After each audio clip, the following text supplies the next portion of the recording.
Hey everyone, welcome back to our channel. Quick guide on today's video. I'm going to show you how to download Google Earth on your phone. It's very quick and easy. So let's get started. First, open the Apple App Store or the Play Store on your phone. While I'm going to show you on iPhone, go ahead and look for the search option there. Usually on Play Store, there's search option at the top.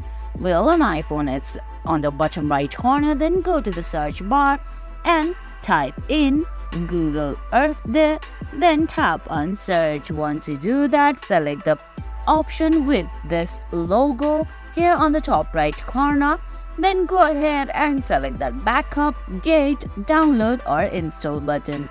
And guys, that's it. That's how you download Google Earth on your phone. I hope you found this video helpful. If you did, please give it a thumbs up, leave a comment, subscribe to the channel and hit that bell icon. See you in the next video. Thanks for watching.